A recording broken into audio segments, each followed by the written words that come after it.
सानू चंगी लगदी माँ बोली, साडे दिल विच वसदी माँ बोली। असीं डुल नहीं सकदे गैरां ते, सानू राहवां दसदी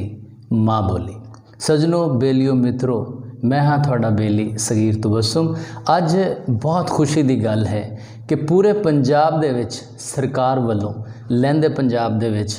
एक पंजाब कल्चर ते साडे पंजाबी कल्चर दी प्रमोशन दे लई इस दिन नू मनाया जा रहा है। ना सिर्फ सरकारी इदारियां दे विच जिन्हां विच यूनिवर्सिटियां, कॉलेजेस, स्कूल्स शामिल ने, बल्कि निजी सतह ते भी, प्राइवेट सतह ते भी तंजीमां ते पंजाब दे जितने वसनीक ने बहुत खुशी दे नाल इस दिन नू मना रहे ने। लेकिन गल इह वे कि ये साडे वो खेड जिहड़े कोकला छपाकी बच्चियां खेडदे सन, वांझू ते ओ बांदर किला, ओ टीलू मीलू, ओ पापे, ओ बंटे,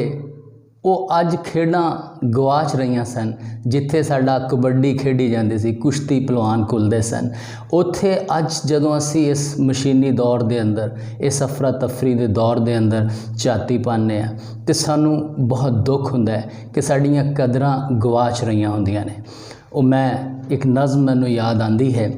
कि कदी कदी मैं सोच समंदर,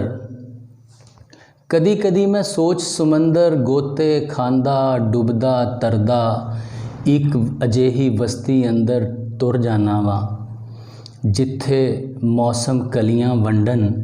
बदल देंदे छावां, जिथे रुख वजावन ताड़ी खुशबो देन हवावां, ते जिथे धरती तारे जमदी अंबरों वसदे मोती, जिथे किस्मत ताज सजा के परियां वांग खलोती,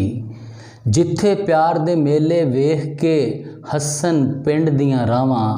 जिथे पब्बां पार खलोते कुक्कड़ देन सदावां,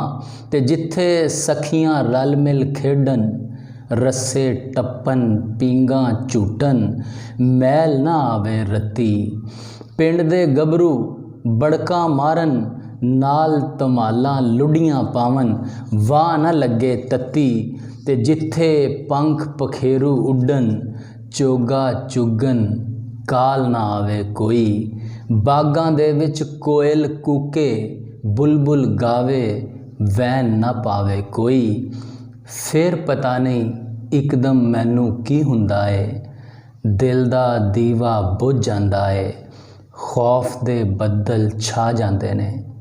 सारी बस्ती ढा जाते ने। मैं चाहना वा कि बस्ती ख्यालों की वो बस्ती फिर हकीकत बन जाए, फिर मुड़ के वापस आ जाए। असी अपने उन्हां पिंडां दीयां ठंडियां छावां दे अंदर, असी अपने कल्चर दे अंदर, अपनी इस जुबान दी मिठास दे अंदर फिर साह लईए, खुशियां मनाइए, ढोल बजाइए, नचिए गाइए, ते कदी सानू दुख ना आन। मेरे वालों सगीर तबस्सुम वालों साडे पंजाब चढ़दे ते लहंदे पंजाब ते पूरी दुनिया दे पंजाब दे नाल, पंजाबी दे नाल प्यार करन वाले मित्रां नू अज दा दिन मुबारक होवे। ये दिन असी बहुत खुशी दे नाल मना रहे हैं क्योंकि साडा अज कल्चर डे है। जिउंदे रहो, वसदे रहो ते जवानियां मानो।